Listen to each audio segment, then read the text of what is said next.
खुशबू देवी बहुत खुश थी क्योंकि उसका इकलौता बेटा अर्जुन उसकी मनपसंद लड़की चित्रा से शादी जो कर लेता है। चित्रा भी नवेली बहू की तरह घूंघट किए अपना पहला कदम रखती है। पूरे घर में खुशियों का माहौल था। तभी वहाँ एक विदेशी लड़की जिसका नाम रोज था, वो रोते हुए बोलती है, ये सब क्या है अर्जुन? तुमने मेरे साथ इतना बड़ा धोखा किया। तुमने मुझसे प्यार किया था ना, फिर ये सब क्या है? मुझे वहाँ छोड़कर तुम यहाँ इंडिया में आकर शादी कर लिए। अरे मेरे बारे में ना सही तो कम से कम तुम्हारा जो अंश मेरे पेट में पड़ रहा है उसके बारे में सोच लिया होता। ये सब क्या है अर्जुन? ये गोरी लड़की क्या बोल रही है?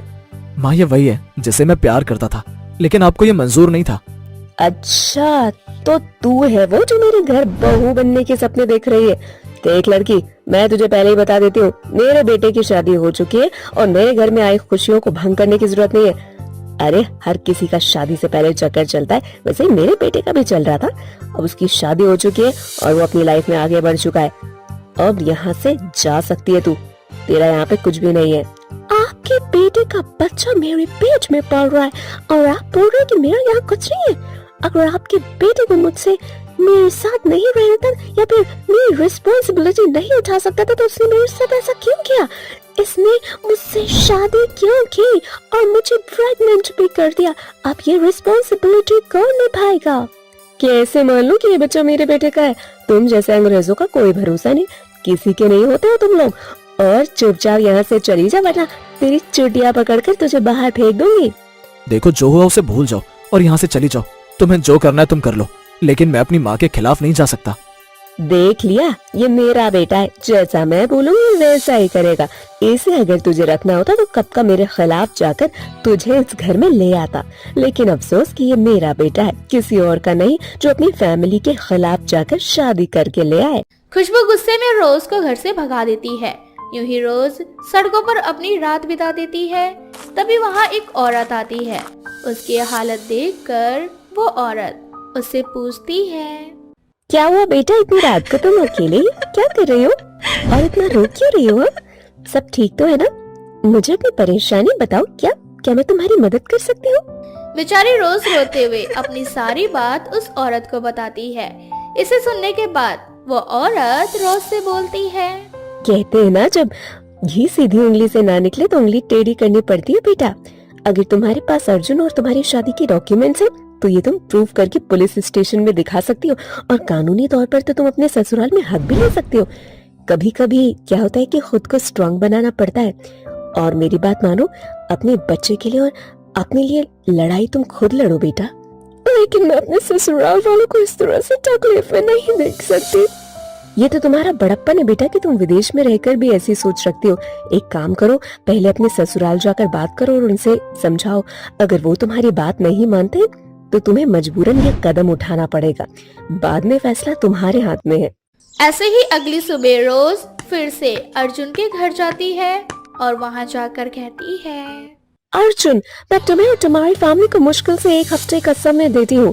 अगर तुम लोग मुझे नहीं अपनाते हो या फिर मुझे इस घर में रहने से मना करते हो तो मैं मजबूरन पुलिस स्टेशन जाकर तुम्हारे खिलाफ धोखाधड़ी का केस करूंगी कि तुमने मुझे चीट किया है।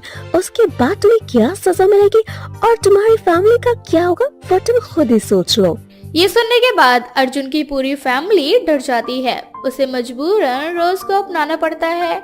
ऐसे ही अगले दिन चित्रा की पहली रसोई की जोर शोर से तैयारियां चल रही थी। तभी रोज अपनी सास से बोलती है, माँ जी, मैं भी घर की बहू हूँ और मैं चाहती हूँ कि मेरी भी इस घर में पहली रसोई हो।